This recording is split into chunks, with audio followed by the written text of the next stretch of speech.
America మనకు మిత్రదేశం. ఇప్పటి వరకు మనం అనుకుంటున్నది ఇదే. అమెరికా కూడా అదే అనుకుంటుందని మనం అనుకుంటున్నాం, కానీ నిజం వేరే ఉంది. అమెరికా మనకు మిత్రదేశంగా చెప్పుకుంటున్న తేనె పూసిన కత్తి. అది మెత్తగా దిగే వరకు మనకు అస్సలు నొప్పి తెలీదు. కానీ ఇప్పుడిప్పుడే మొదలవుతున్న అనుమానాలు అమెరికాతో జాగ్రత్త అని హెచ్చరికలకి కారణమవుతున్నాయి. అసలు ఆ అనుమానాలు ఏంటి? అమెరికాని మనం ఎందుకు అనుమానించాలి? అగ్రరాజ్యంతో ఎక్కువ ఎందుకు రాసుకు పూసుకు తిరగకూడదు? అమెరికా మనకు చేస్తున్న ద్రోహం ఏంటి? వీటి గురించి ఈ వీడియోలో తెలుసుకుందాం.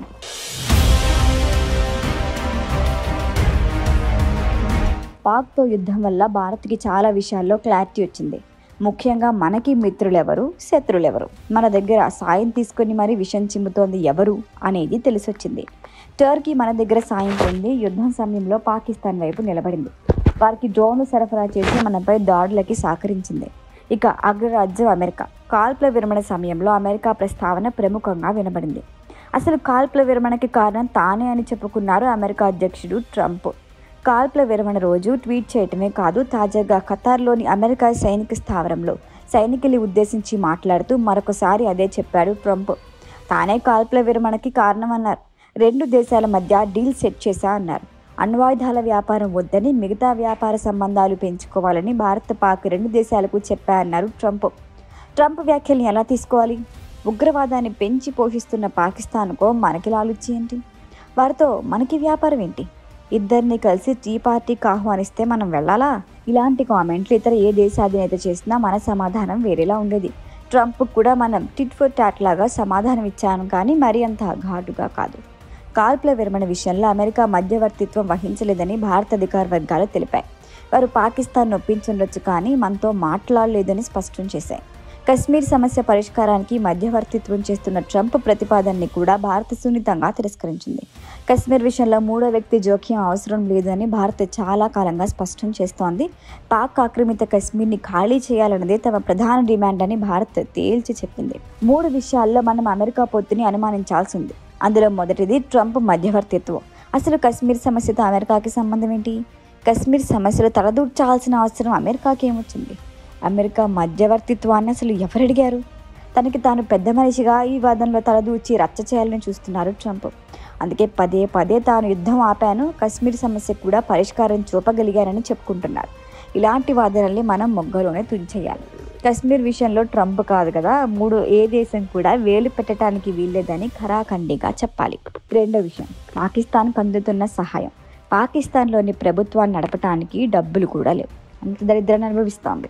విదేశాల నుంచి తెచ్చుకున్న అప్పులకి వడ్డీలు కూడా కట్టడం లేదు, కొత్తగా అప్పులు పుట్టడం లేదు.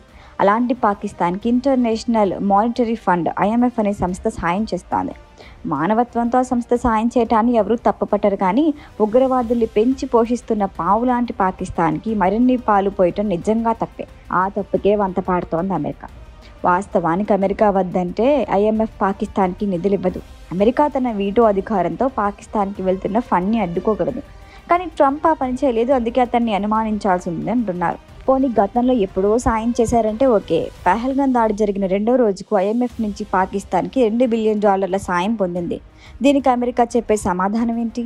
అప్పుడెప్పుడో వారు సహాయం కోసం అర్జీ పెట్టుకున్నారు, అది నాళ్ళకి సాధ్యమైంది, అందుకే సాయం చేశామని చెప్పుకుంటున్నారు. కానీ పహల్గాం దాడి తర్వాత పాకిస్తాన్కి నిధులు రావడాన్ని అమెరికా కుట్రగానే భావించాలేము. అంతేకాదు 24 పెద్ద అప్పుల్ని కూడా IMF మాఫీ చేసిందంటే పాకిస్తాన్కి IMF దాన్ని కంట్రోల్ చేయగల సామర్థ్యం ఉన్న అమెరికా ఎంత పెద్ద సాయం చేసిందో అర్థం చేసుకోవచ్చు. 3వ పాయింట్, భారత్కు సహాయ నిరాకరణ. పాకిస్తాన్ కన్నగా నిలబడుతూనే మరొక వైపు భారత్కి సహాయ నిరాకరణ చేస్తూ అమెరికా మైండ్ గేమ్ ఆడుతోంది. అమెరికా నుంచి భారత్ గతంలో యుద్ధ విమానాలు కొనుగోలులోకి ఒక ఒప్పందం చేసుకుంది. 2021లో ఆ ఒప్పందం జరిగింది. అది 48,000 కోట్ల రూపాయల డీల్. దాని ప్రకారం 83 తేజస్ జెట్ విమానాలని అమెరికా భారత్కు అందించాల్సి ఉంది. కానీ ఏళ్ల తరబడి అమెరికన్ కంపెనీ భారత్కి విమానాలు ఇవ్వలేదు. ఈ ఏడాది ఇటీవలే వీటి సరఫరా మొదలైంది. దీన్ని బట్టి అమెరికాని మనం ఎలా అర్థం చేసుకోవాలి?